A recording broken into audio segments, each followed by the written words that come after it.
Arnold and Allen didn't get along at all. They fought. They didn't like each other personally. They disagreed over who was in charge, and it was confusing.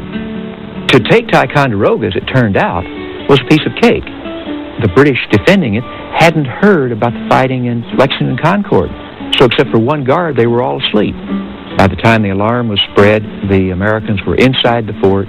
They had, at bayonet point, all the British, and they surrendered it. No loss at all.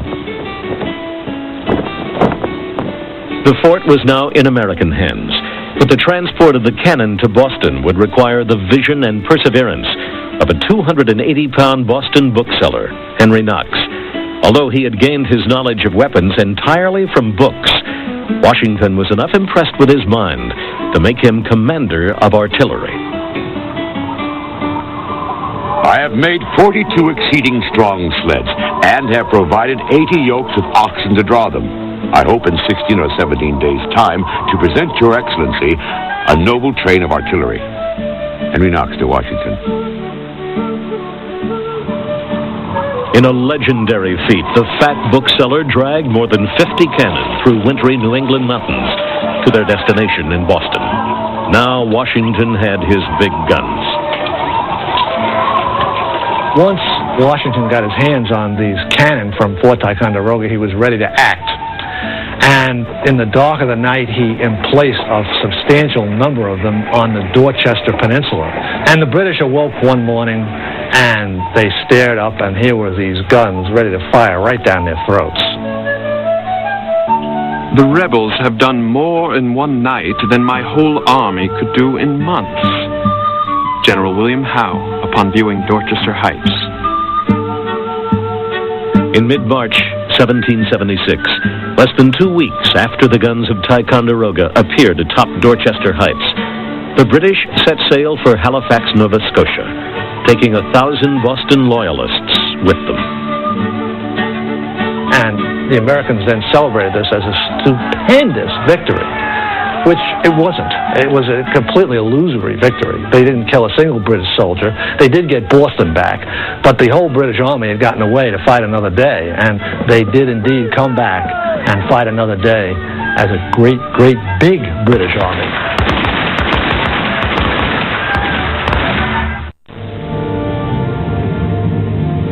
Because 13 colonies became independent, there's a sort of sense of inevitability, as though the modern United States was an actual unit. Actually, what really happened was the partition of British America.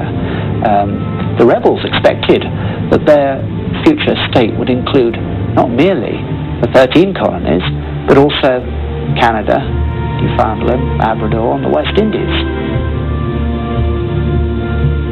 With the allegiance of 13 colonies, the rebels decided in late 1775 to try for a 14th, Canada, the frozen giant to the north.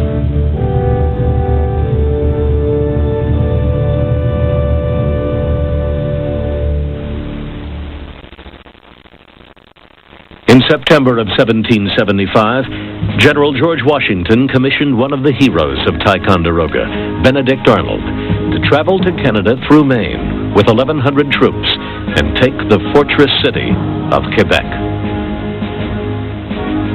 You are entrusted with the command of the utmost consequence to the liberties of America. Upon your conduct and courage, and that of the officers and soldiers detached on this expedition, not only the success of the present enterprise and your own honor, but the safety and welfare of the whole continent may depend. George Washington. Arnold would be part of a two-pronged attack. General Philip Schuyler and General Richard Montgomery would lead a force of 1,200 men from Fort Ticonderoga to Montreal, then push down the St. Lawrence to meet Arnold at Quebec.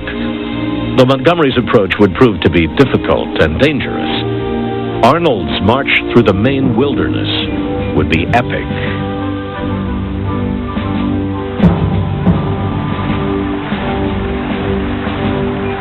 They sailed to the mouth of Maine's Kennebec River from a port near Boston. This was the true start of the 385-mile wilderness trek to Quebec.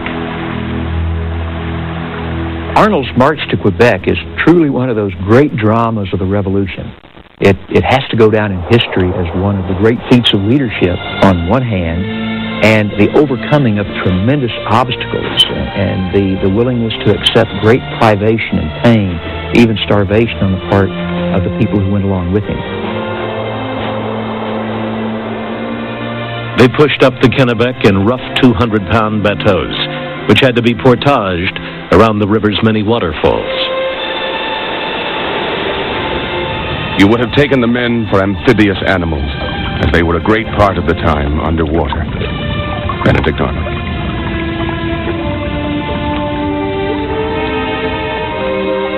Breaking trail for Arnold was Daniel Morgan, portrayed here as an old man. At the time of the trek, he was in fact a 39-year-old, tough, wily frontier giant who had lost all the teeth on one side of his mouth when an Indian bullet passed through his neck 17 years earlier.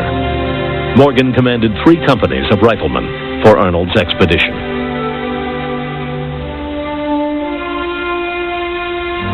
By the end of October, the northern winter was upon them, and their supplies had run out.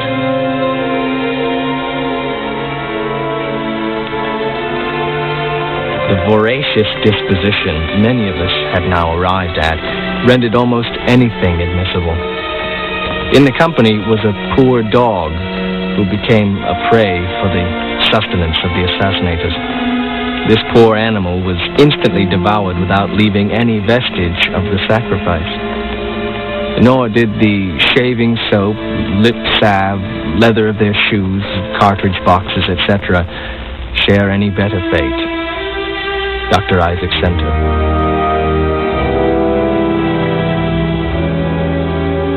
Half of them or more didn't make it. They died along the way of disease or starvation, or they gave up and went back. The others struggled on, past the headwaters of the Kennebec, toward Canada's Chaudière River.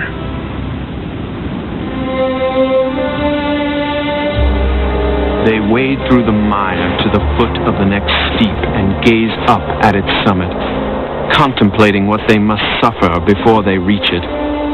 They attempted, catching at every twig and shrub they can lay hold of. Their feet fly from them. They fall down to rise no more. Private George Morrison. But for Arnold's own personal leadership and his own endurance, they may not have made it. As this entire group was about to freeze to death, to die of exposure, he and a few hand-picked men raced on ahead, got into the French settlements on the Canadian side, got food, and returned it to the men.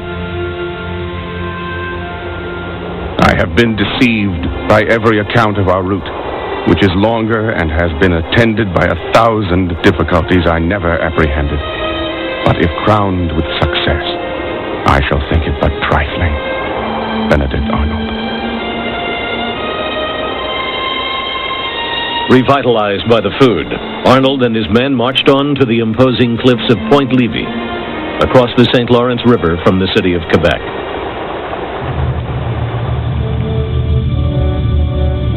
Canada really was a river, the St. Lawrence, and 2 cities, Montreal and Quebec. The second prong of the American attack on Canada had captured the smaller, less important city of Montreal. Ironically, this feat may have prevented Arnold from taking Quebec, the key to Canada. The day before he would have launched his attack with scarecrows, but still a stronger force than the British had, British troops escaping from Montreal, which had been captured, came into the citadel, and that made the garrison too strong for Arnold to take. That was the point at which the fate of modern Canada was settled. If the Americans had captured Quebec, it's most unlikely they would ever have been dislodged. Arnold bided his time. The second prong, now under Montgomery, reached Quebec 3 weeks later. The 2 commanders decided to wait for a blizzard and launch a sneak attack on the fortress city at night. They got their chance on New Year's Eve, 1760.